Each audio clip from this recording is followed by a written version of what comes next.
Well, Superintendent, before our interview, we ran into each other on the elevator, and we kind of talked briefly about this really challenging week, this really heartbreaking week for the school district. And you mentioned it comes after really a series of really challenging months. How is the district doing today? How is everyone dealing with what happened? Well, I think, of course, all of us have heavy hearts at this point in time. I just can't imagine, losing, as a parent, losing a child, and so thinking about and praying for the families that have lost loved ones that's pretty much been heavy on my mind.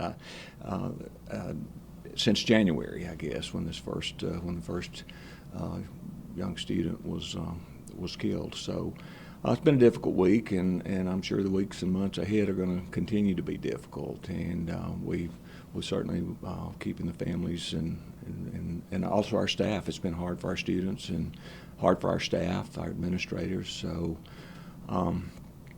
it's just been really difficult, and right in the middle of a pandemic too. As you mentioned, the year's been challenging just with the pandemic, and then to have the gun violence that we have seen in our community over the last since January, I guess, is just so disturbing. And I guess in my mind, trying to give it thought. What can we do? And I think we're trying to do the very best, obviously, that we can do right now to provide for measures and so forth to keep our students and our staff safe. Of course, there's not a whole lot we can do off campus, but as far as on campus. But KPD and law enforcement has been very cooperative in helping us with the off-campus kinds of things. So. And we're just continuing to look at everything and evaluate everything that we're doing. And is there something else that we can do to, again, like I say, to help provide for the safety of our students? Anything we can do. I don't know that you can guarantee 100%, but are there some things that we can put into place to even do more than what we've been doing? And so we're continuing to look at that. But what sort of measures are you guys looking at? Well, here over the last few weeks, of course, we put clear.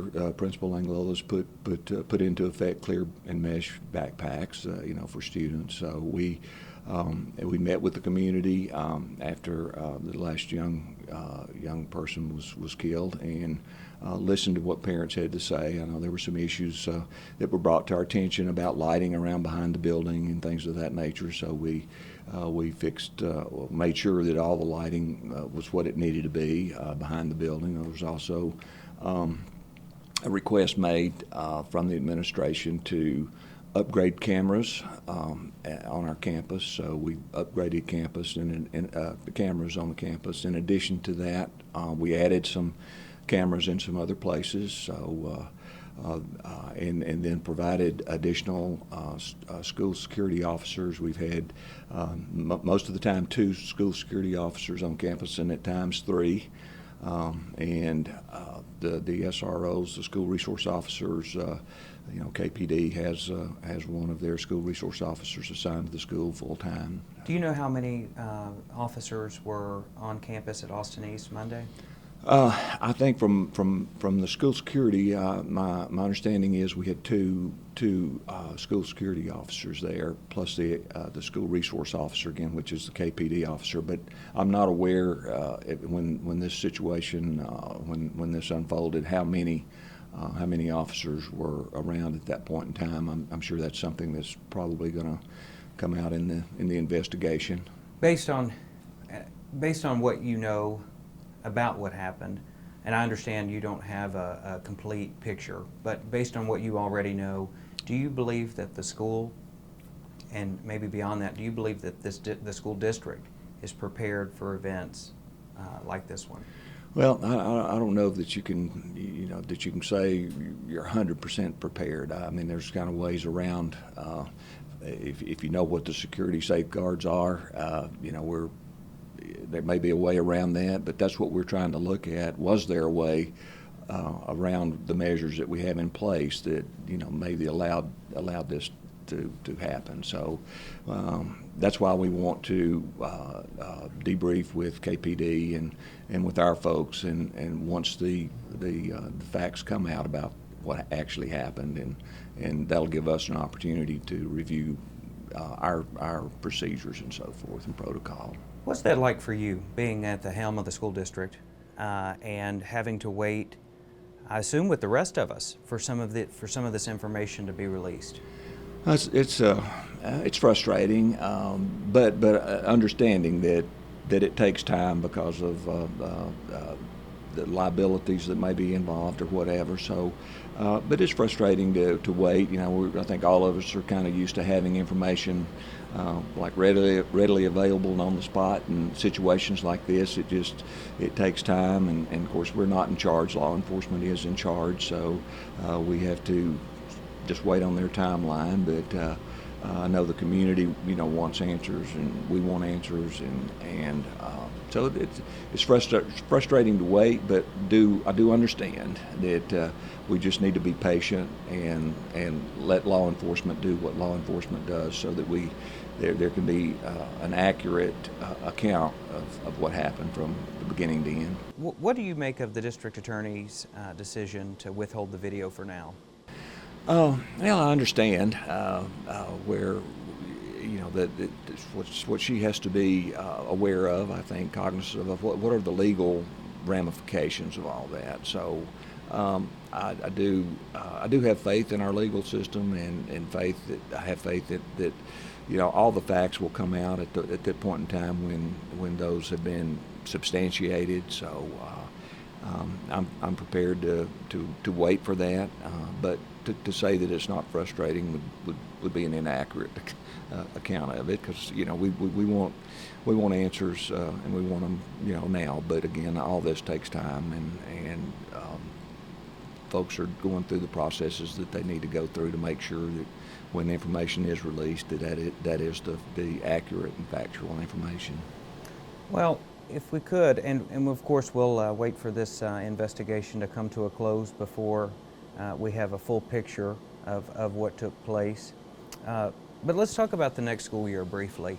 I know the way I understand masks in the next school year to be, they're in place until August 1st, and then you make the call month to month. Is that right?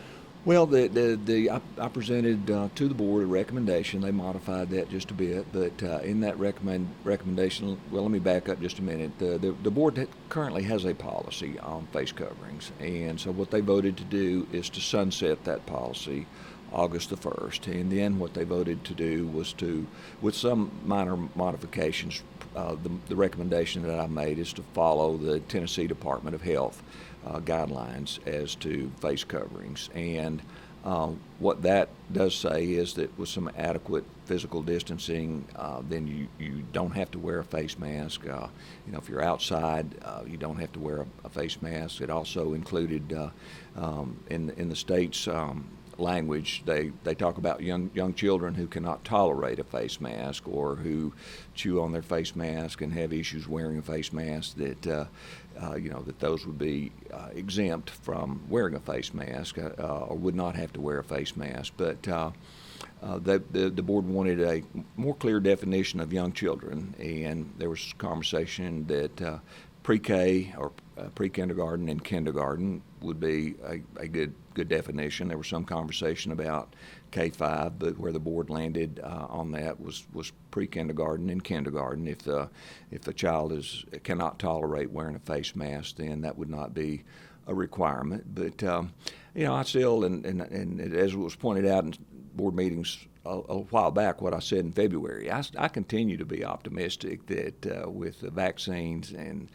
folks getting the vaccines, and certainly I would encourage everyone to get a vaccine. I look forward to that time when herd immunity is there, and we don't have to go through any of these guidelines that we've been going through. But so I say all that to say that there still could be changes in the next few weeks. So to say to parents today, I mean, yes, that's what the recommendation is, to follow the Tennessee Department of Health guidelines. which would include that recommendation to wear a mask or, at times if you cannot physical distance, but if you can physical distance, it's not a requirement. So in elementary, I know CDC loosened that up a little bit, I think 3 feet rather than 6 feet. So that would help us in our classrooms with space and so forth. So I just feel like there's still going to be changes. We've seen those over the last few weeks, and I just feel like as more people will get vaccinated and all, that maybe things are going to loosen up even more. So that's certainly my hope. Well, what's the future of virtual school look like? Virtual school is going to look a little different. Of course, a few weeks ago we came out with a proposal saying that, hey, we plan to offer virtual school like we did this year, that opportunity, the virtual learning platform. And I know the State Board of Education has adopted some language that restricts that a bit, so we're not going to be able to offer a virtual learning platform like we did this year, which included every school having that option. So with the language recently approved, we would be looking at potentially having initially 3 schools, maybe an elementary school, a middle school, and a high school, and there has to be limited enrollment there. I think 1,500 is the maximum enrollment at the elementary and the middle and the high.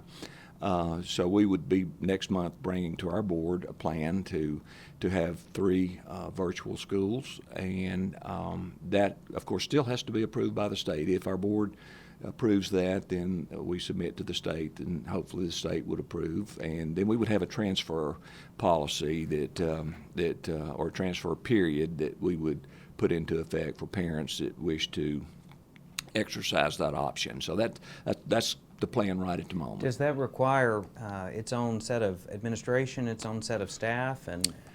Right. And we've operated this year with an elementary principal or principal over the elementary program that's for the virtual learning program, and an assistant principal, and I believe counselor, secretary, or administrative support, and we have operated secondary the same way. So we've actually had a principal assigned to the virtual learning platform at both levels. So we're actually set there that those folks would continue, and we're looking right now again in hiring teachers, Quest teachers, teachers to teach in the virtual program.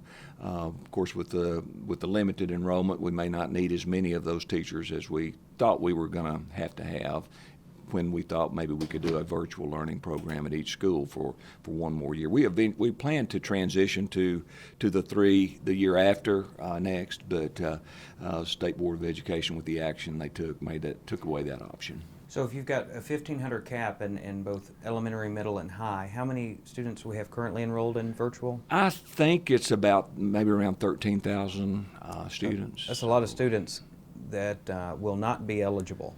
Right, and my hope, Blake, there is that we know. And let me say this: our teachers teaching in the virtual program have done an outstanding job this year. It's been a learning process for us as well as for the students and for families. But our teachers have done an outstanding job. But we know too that in-person learning, there's just really not a substitute for that. And my hope is again that people will see that we have gone through this year. We've had in-person school with the exception of I think 9 days. 5 of those were COVID related. The other 4 weather related. So we've had in-person school this year, and I think our folks have just done a tremendous job of doing that, and just so proud of what our administrators, our teachers, our students, and our families have done.